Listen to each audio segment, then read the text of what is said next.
Okay, good afternoon, everyone.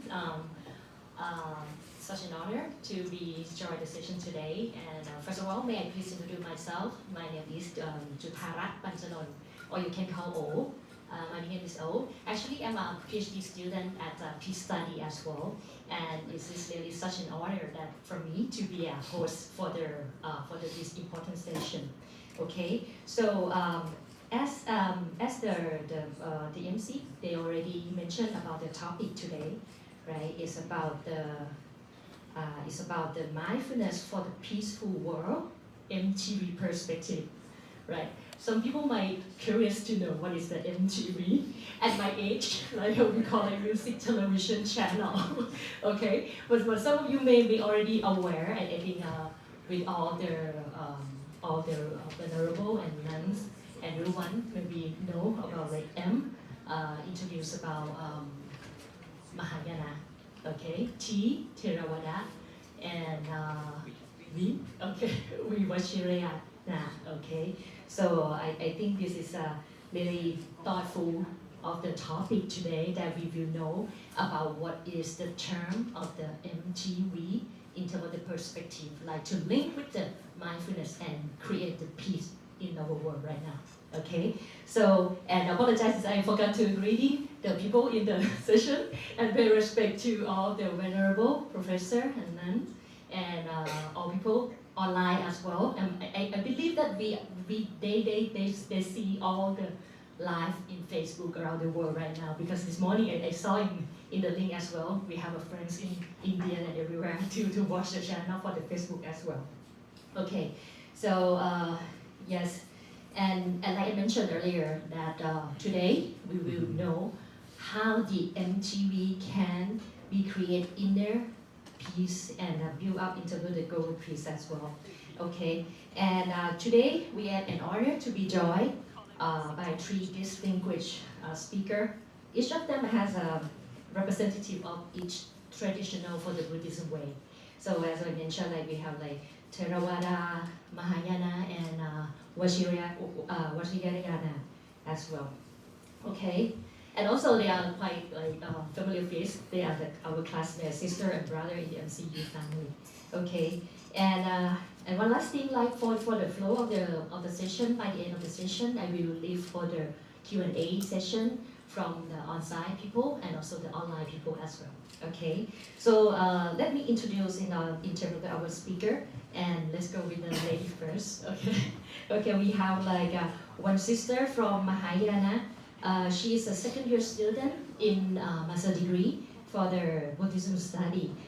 We have sister Ding Ngọc. Okay, I apologize. Ding Ngọc from Vietnam. Okay, please applause for the. Okay, and for the second one, we have Venerable represent from Theravada.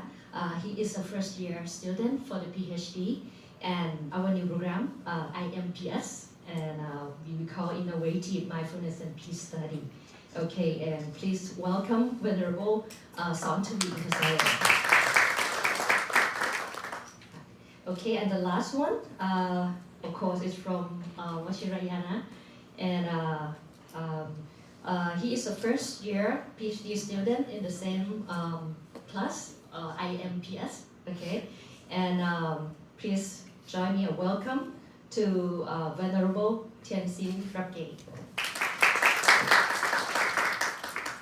Okay, so before we start in terms of the topic discussion, let me start with some small chat to introduce each of the panelists today and let you know like how are they related to the MCU and things. So may I please ask like in general, like for the first question, like for our sister. Okay, so okay, so as you are just the first year, second year of the master degree, so what do you plan? What do you decide to join the IBSC, and what do you plan to do for after the graduation? Just a small chat to let them like know about your plan a little bit. Namo Shakyamuni Buddha, dear respected Shakyamuni Buddha, dear respected Venerable Sangha, dear distinguished guests and all brother and sister in Dhamma. My name is Dik Ngok. So to start with sharing about the questions of our sister moderator, I just would like to briefly to introduce myself again. So I'm the second year student in the MA in Buddhist study, and I think this is kind of my last semester staying here in IBSC. It's just more than 1 year, but I felt really enjoying the time here with all of my brother and sister, and I had a great opportunity to learn and to attend a different meditation retreat with different meditation master here in Thailand, and especially in MCU and IBSC, and that is really my honor, and that is actually my first motivation to come here to Thailand to study. So I'm Vietnamese, but I'm resident in Germany. So I'm practicing meditation in our meditation center in Germany. So the reason why I decided to come to Thailand, because I want in the future to go to different places, just like here, to learn from different things, from different Buddhist traditions. It is not just stop at only Mahayana traditions, but I think it's just different first door or first step into reach the final ultimate goal of the Buddhist path. So for me, it's very important during the time that I have to share to different European people, they are non-Buddhist. It's very important for me to share the core value of Buddhism, but of course we don't try to convince them to any of traditions. Of course we are in the form of the Mahayana traditions, but it is just that our good condition to be in this here, but I see a very great chance to come here to learn from. If I don't come here, of course I don't never have a chance to really to stay in relationship, to learn from our classmates. Of course they are from all different countries, different culture, different Buddhist tradition, and that widen my knowledge, not just the practical knowledge, but also their way of living, their way of practicing in their own Buddhist culture, right? So that is my motivation, and the reason why, and after this study, I wish that wherever I go, whatever I do, I can continue with my practice in order to share the Buddhist knowledge, the Buddhist practicing with as many people as possible around the world. Thank you very much. That's really touched. That you accomplish all your wish, right? Okay. And for the Prasan, we call you Prasan. Okay. So what would be your expected joining the class for the IBSC family? And I think this is your first year in the PhD, right? And what do you plan to do after the complete the graduation? Just want a quick chat for the background.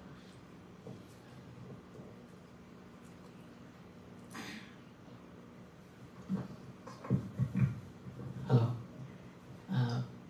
Paying homage to Triple James and pay respect to all teachers and professors, dear all sisters and brothers in Dhamma, and also people who are here and joining us online. I am Venerable Sontavi Intasaro. I'm a Lao Buddhist monk. Right now I'm living at Wat Pala in Chiang Mai. Yes. And this is one of the honors, and it's such a blessing for me to sit here in front of you to remark this important day, the International Day of Peace 2025 at IBSC. And this is one of my aiming to attain PhD an innovative mindfulness and peace study program to explore different ways to engage Buddhism to the world.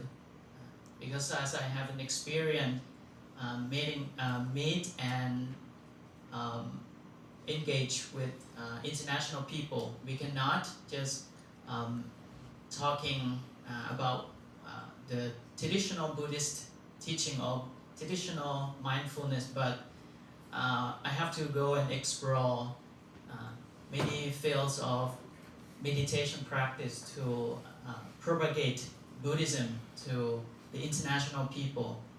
So this is what I come here and have seen all the brothers and sisters from a different Buddhist tradition, and this is what I can feel in and more faith to the Buddha teaching to bring us together to respect and embracing these diversities to the peace of mind and the peace in the world. Thank you. Okay, wow. Really touched. Okay, so brother Ensign. Okay, so like same question, like to share some of the story. Yeah.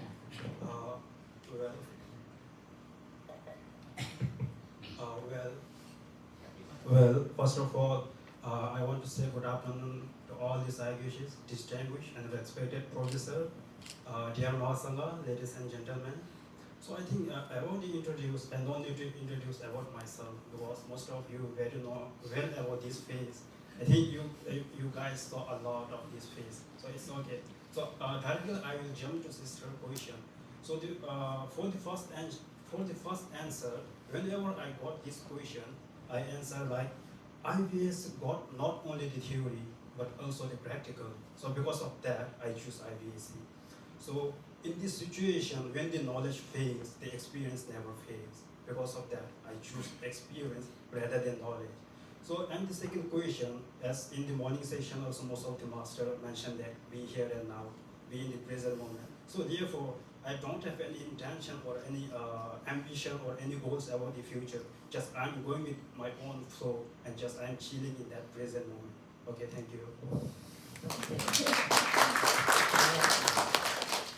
Okay, so I think we all know on the backgrounds of our key speaker today, and we all of them are really interesting, like in terms of the background and things that they plan to do.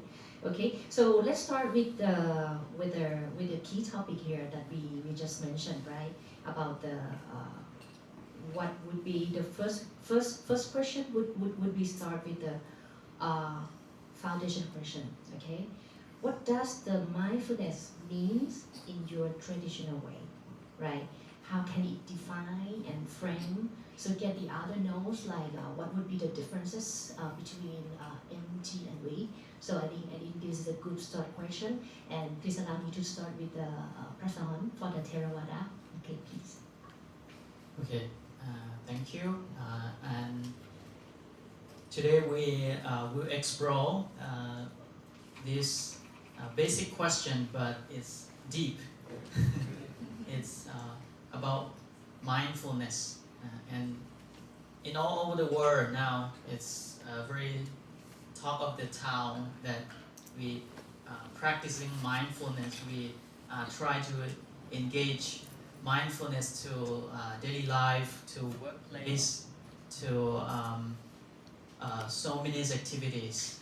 But today we will explore that. Is it really how mindfulness leading us for that result, or what is really intention of the Buddha to teach mindfulness, which is, well, of course, is leading to liberation. As a Theravada Buddhist monk, or I have been a novice monk when I was 11 years old. Can you imagine how small and cute I am? Yes. And until now, I'm almost 29 and going to be 30 years old. So it has been almost 20 years in monastic life. So I feel that it's training. This concept, this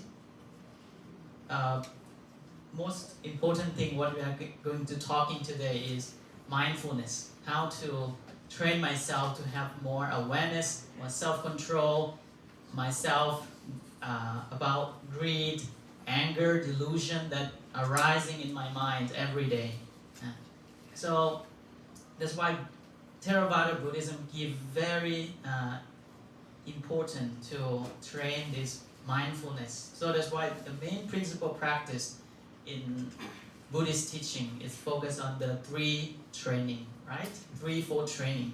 That's what we're going to train: moral training, mental training, and wisdom training to become a well-practiced person. Tanto seto manasesu. That's the before we become human beings. It should have well-trained mind. So this is the things to measure how good we are. It's from training. So that's why mindfulness is a foundation of inner discipline. So Buddha mentioned to what are those foundations? In the Satipatthana Sutta, Buddha teach us to train our mind in the 4 areas.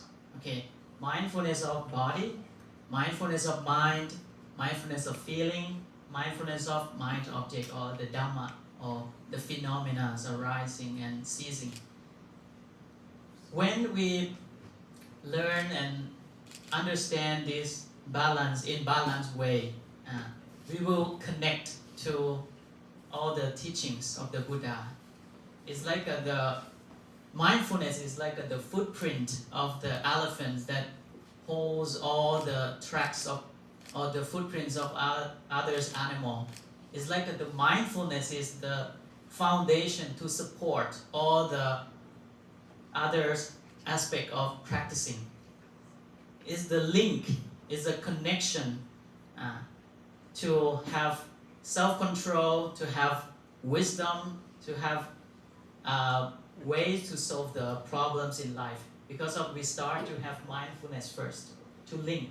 So not just only mindfulness in Buddhism is not just only bare awareness or just attention to present, but it's linked to ethical conduct. Ethical conduct like have moral. So when we have mindfulness, so that's why we aware to the way we speak, the way we think, and the way we do. Mentally, verbally, and physically will control by mindfulness and not let the mental stain or kilesa to control. So that's why we don't have conflict or create conflicts in outside world to have bad speech, wrongdoing, and think in a bad way.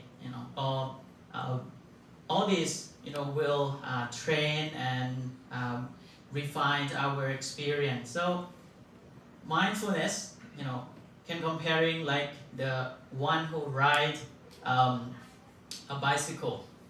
So you can comparing like your mind is bicycle. So the one who ride is mindfulness to control yourself to go in the right direction.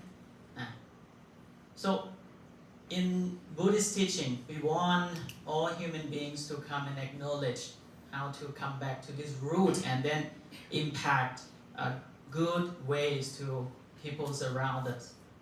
Yes, this is the mindfulness from the Theravada Buddhist tradition. Okay. Thank you.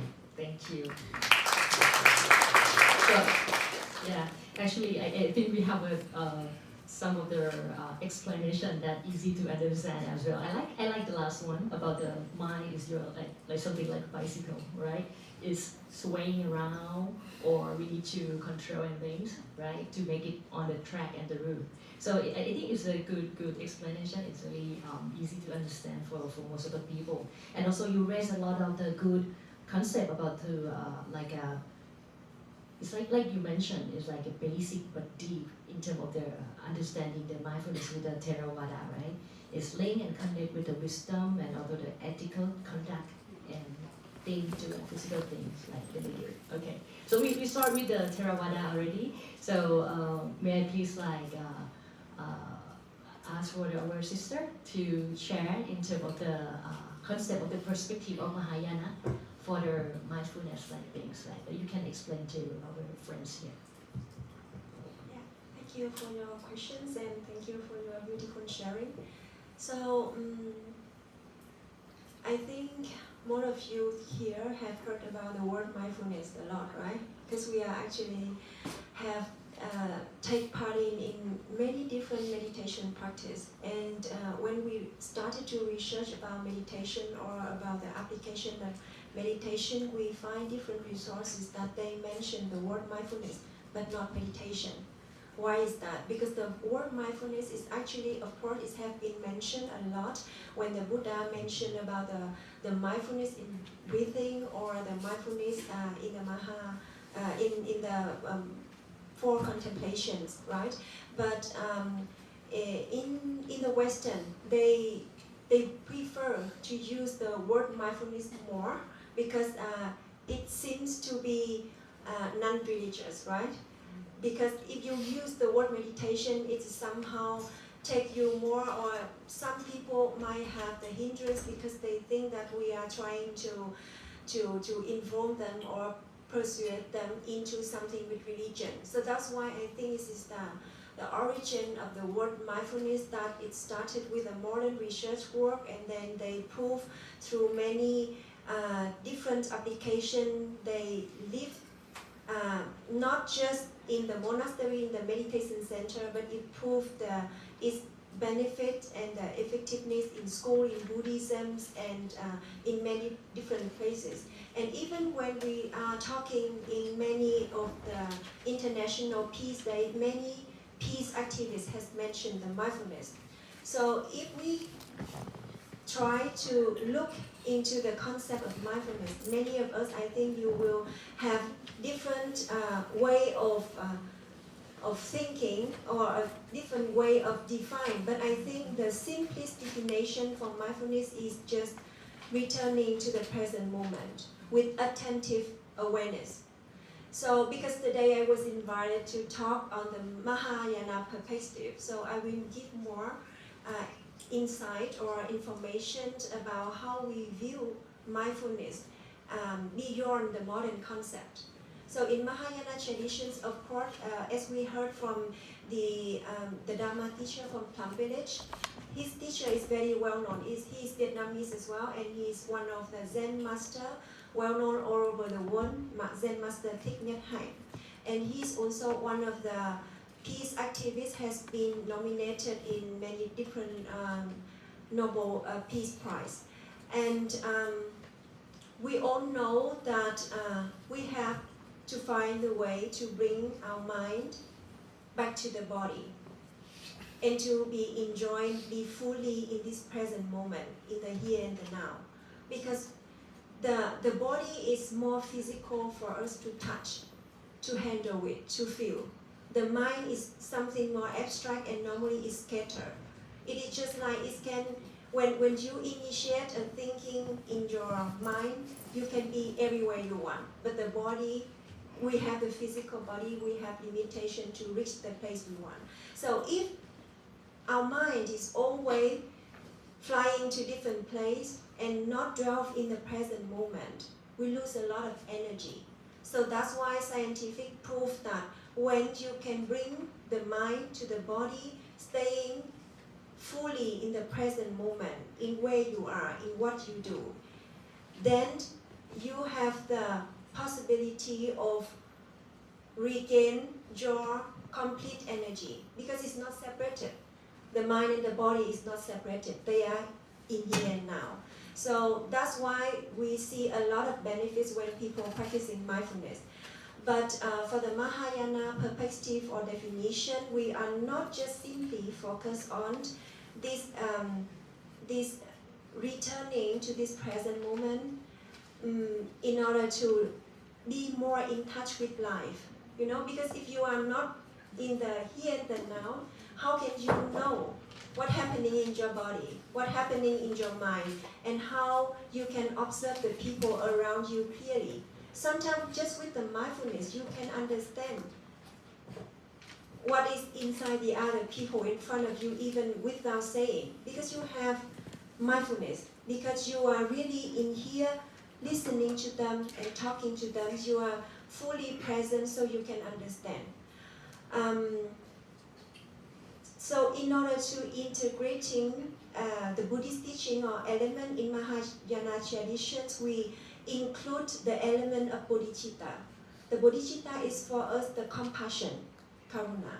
So the compassion is that the bodhisattva is on the way of practicing mindfulness. We not just practicing mindfulness, but involve the element of compassion to always remind ourselves of our vow, of our commitment.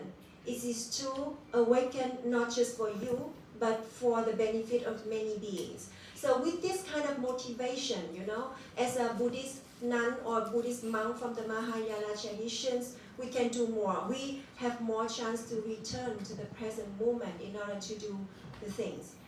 But when we are practicing more and more mindfulness, there are, from what I have been practicing or what I have been taught in different way of practice, or for my practice, for the practicing of myself, I see the mindfulness is the first step, the beginning door, or the first door that opens the whole path, the whole spiritual part of a person. It's just the first step. But it's whether the fruit of mindfulness is the final goal or not. It is the long way, it is the journey. So it is the first door that you use mindfulness to step into the spiritual path, and then longer or more in your practicing, then in this spiritual path, then the element or the definition of meditation will come. Because that's why the mindfulness is different from the word meditation, because it's non-sectarian.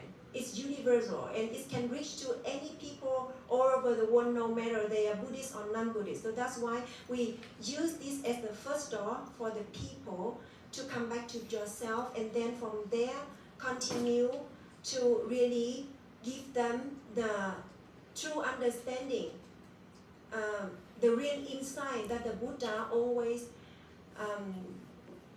try to give us the chance to practice by ourselves to realize.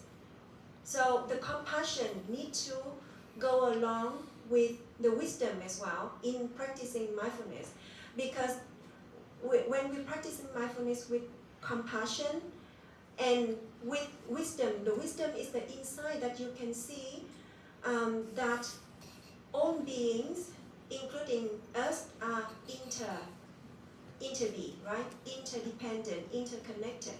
And whenever we understand this truth or this insight, is already initiated automatically in us the compassion. We don't need try to be compassionate with anyone, because we, just because of our wisdom, just because of our understanding that we are all related to each other. So there is no way that you're trying to say, okay, that's your suffering, that's my suffering. There is no such thing that's separated like that.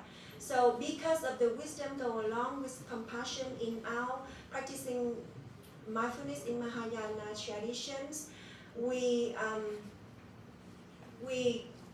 always have the great motivation to go, not just for us, but for everyone, for the benefits of everyone. Yeah, so thank you. Okay. Right.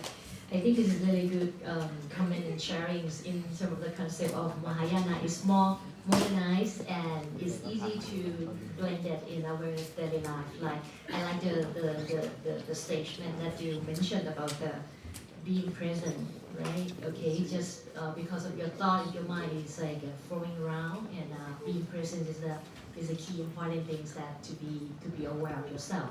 It's more like discipline and things, right? Okay.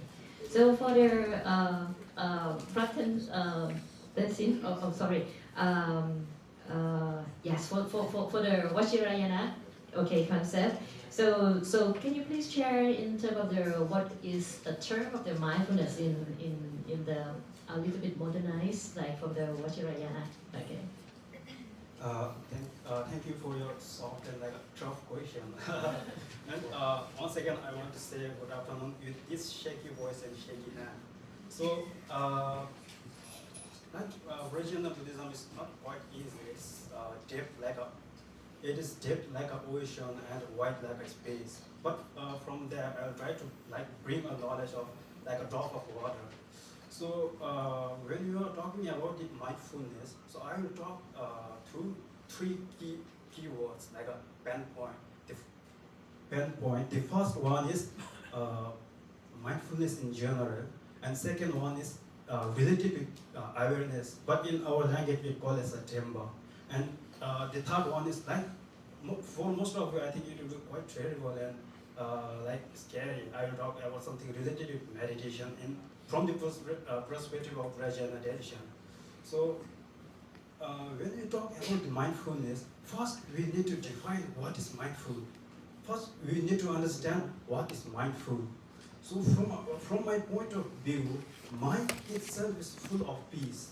I will repeat again, mind itself is full of peace. So to keep our mind on that state, we need to practice something. So that practices are called as meditation or methods. So I will repeat again, I think that one is important one. Mind itself is peace. Mind itself is full of peace. So to keep our mind on that state, we need to practice. So that practices are called as a meditation. So there is like a mindfulness in a general meaning in the Vajrayana tradition. So now I will share like a little bit related with awareness, Temba. So as our sister and our brother mentioned that being here and now, the present moment, being aware of all the action, all the emotion. So that is the second point. And the third one is like, I think it's quite terrible. You guys need to be open-minded. So because I will say that mindfulness is not a meditation. I will say that mindfulness is not a meditation. Mindfulness is being used to, being a familiar, being making a habit. Habit of what? Being in natural, not without creation. Some of we think, I want to be calm, I want to be peace, and you try to keep your mind. It's not a mindfulness, it's not a peace. So peace is being in natural, in the nature of mind, without any creation. So if you try to create something, it's not a mindfulness, and it's not a, it is not a peacefulness. As some, most of the master in Vajrayana Buddhism, they mentioned that, like it is in our Dharma language, Gompa means Gombai. So meditation is not meditating, it is making used to. So used to about what? Used to about being positive, used to about being in presence moment, used to about wholesomeness, not about the unwholesomeness or not about the negative.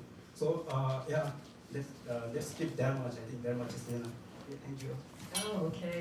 Maybe another good concept from Vajrayana.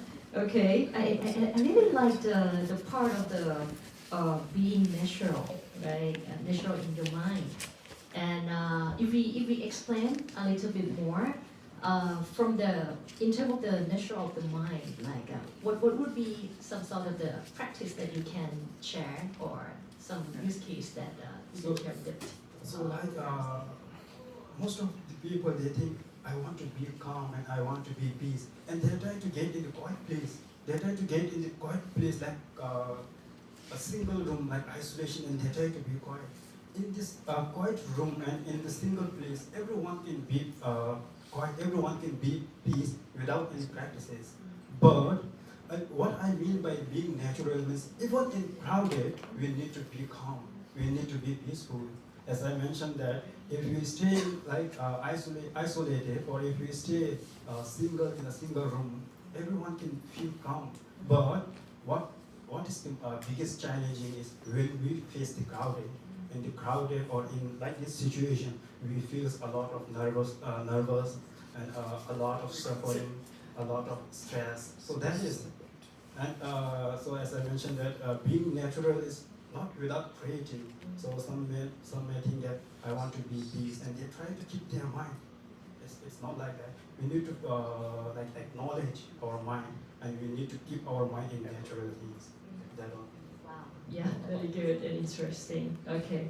So I think we all know in terms of the concept of the differences of the Mahayana, Theravada, and Vajrayana, right? So I think to bring up in terms of the more impactful for the current situation right now. So I think during the world current situation, they have a lot of complex things and a challenge and a stretch, like not only just an economic issue or financial issue or any other issue. So I think it would be great if each of you can share in terms of what would be the way to groom or how to guide the people like around the world, what somebody might see from the other country as right now, and how to guide them to bring up the peaceful in the mind based on your traditional way. Okay, so for if we may ask, like for our sister to start it first about how can we guide in terms of the Mahayana to help the people be more at ease and relaxed, or healing the world like a peace building, some kind like that.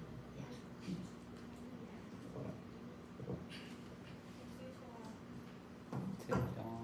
Thank you for letting me to share because I think it's a kind of advantage, right, to share first because there are some part will be similar between the traditions. So thank you for giving me the chance. So to really apply mindfulness in daily life, this is the big questions that we always know the benefit of mindfulness. We know many things, how to do it right or the theory behind that. But let us all be honest, how many of us really practicing mindfulness? We heard a lot about that, but we have not really put 100% of our effort doing mindfulness or meditations, even though we know it's good, because we always wait. This is called procrastination, right? You wait until you have some difficulties, you wait until you have suffering, you wait until you are not satisfied, and then your mind is just like a wave in the sea, and then at that time you try to find, oh, where's my mindfulness, where's my meditation, and to bring it. Of course, it will lead to the situation that you mentioned. It's just for a short time that you can have the relief on your stress, but it is not the long term. It is not the long-term way of how we can take advantages or of mindfulness or to be really developed in our spiritual path. Because everyone who steps on the spiritual path, even we are from different Buddhist tradition or we are just not from Buddhism, but we are from any spiritual movement all over the world. We want for us a happy and more peaceful life. This is the how can I say this is the goal that many people, even us, want to achieve that goal. Because it doesn't mean that when you become the monk or the nun, you automatically peaceful. We also have to practice.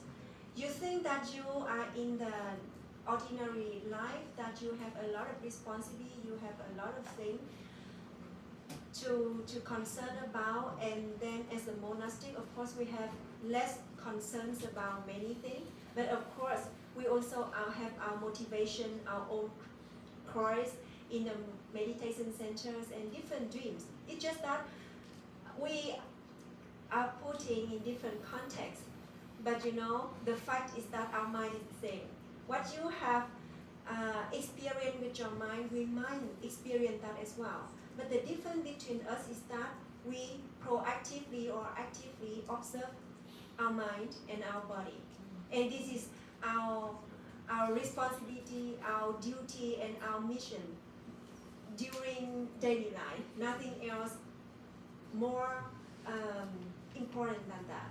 So that's why because of practicing mindfulness in that way, we can discover our life better. So why I'm sharing that is in order to encourage you that we can practice the same way together. I really like some of the example from my own master. He's sharing to us sometimes the story of a cup. So when you hold a cup in your hand and then you go away, it can be that you accidentally hit to someone, right, on the way that you go somewhere when you are not mindfulness. So if in this cup it contains orange juice, then when you hit someone on the way accidentally, then what is will be spreaded out is the orange juice. So the same, if the cup contains coffee or water, so the things inside the cup will spread out when you hit to someone.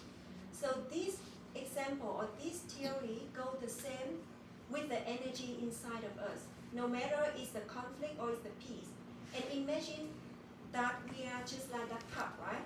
If we are filled up with orange juice, let's say this is peace, then when we see someone, the peace inside of us will radiate and people can enjoy it or people can recognize it. But if we are filled up with sorrows or worriness or anything else that a bit negative, then when you meet that people, the other people around you, they will also receive it because it's the people that you meet, it's just like your reflection, it's just the mirror of yourself. Whatever you have in your thinking mind, whatever you have with the energy in you is reflected to the people, to the system, circumstance that you meet in daily life.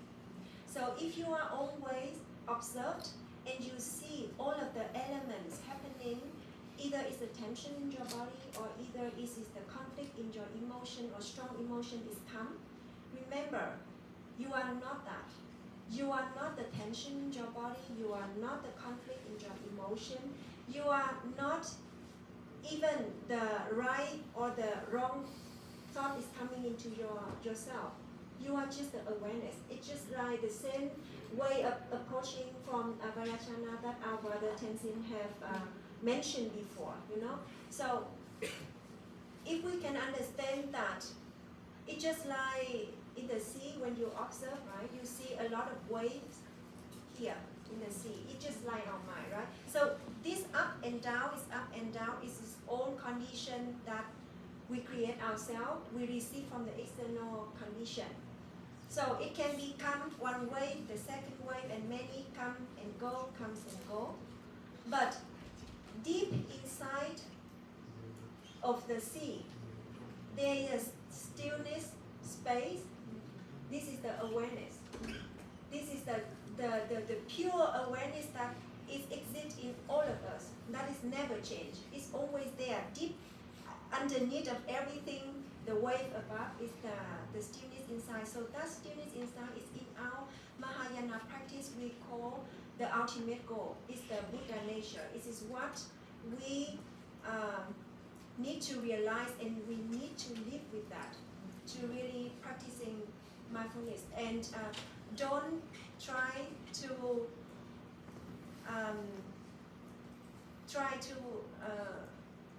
make mistake that you are the bad thinking or you are bad emotion, you are thinking, you are just the awareness that you know that thing comes. So it just, I think this is when we really practice in depth of the Vipassana, it is also many Ajahns and meditation master also tell us that's why Ajahn always mention see things truly as they are. It is also the same concept like that, but we just try to interpret in different way of approach and sharing to the people. So I really like the way of the Zen master Thich Nhat Hanh. In order to engage Buddhism in the Western country, he has transformed the 5 precepts of the Buddhist people into the 5 mindfulness training. So we don't call it, when we share with the Europeans or the Westerner, we don't say that, okay, you have to be Buddhist or you have to do that and this, but we just simply share with them how to practice mindfulness. But it's based on, he's very good in a way of integrating this idea into non-Buddhist way, right? So I think most of us here, or all of us here, know about the 5 precepts, but the Zen master, he transformed it, or he turned it in a way that, for example, the first precept is become to protect to life. So this to protect life is very important, because it doesn't just let us remind us about, okay, try to abstain from killing, but instead of that, with a positive way of approach, is that protect life, because you exist in this world is not just by yourself. It is the supplement from many different sources that nourish you to having this body, to being existent in this way, and we are all interdependent. So that's why the first thing is to protect life. So I think this is a great way for us to practice mindfulness as well, starting with that. And then the second way, the second things in this 5 precepts, maybe I just speak only the thing that related to peace. Yeah, so that protect life is also related to peace, and it tells us to start from within, right? So we know that we are interconnected to other. So that's why if we want to have the true peace in the world, as all have confirmed before, we should start with the mind. But how to start? So I'm trying to give some example of the practice. So the first thing is the protect your life, and the second thing is that we being mindful in the way that we consume the thing. So it is not through what we eat, what we drink, but also through different sense. For example, what we hear, what we see, we have also need to include the practicing of mindfulness in order to have the wise decision, what we should consume for our body and our mind. So in this modern day, it's very important, because we are exposed to a lot of things, a lot of information in the internet. We can be, or maybe it's not internet, but you can meet different people on the way in the school, in your group, in your working place, that you feel like, okay, is that worth for you to spend time or to be in a toxic relationship? When you are really mindful, you will know how to protect yourself, being close or being bombarded by the idea of some toxic people, let's say. So you can protect yourself by mindful consumptions. And then a very important thing for Mahayana practicing is that we have the Bodhisattva Avalokiteshvara. This is very well known Bodhisattva, because her vow or her commitment is to practice the deep listening. And deep listening is very important and practical way of nourishing the compassion naturally in you. Because only when you can listen deeply, and then you have the loving speech, then you can really have the real communication with the people around you. And this real communication is create for us the chance to make this world peaceful.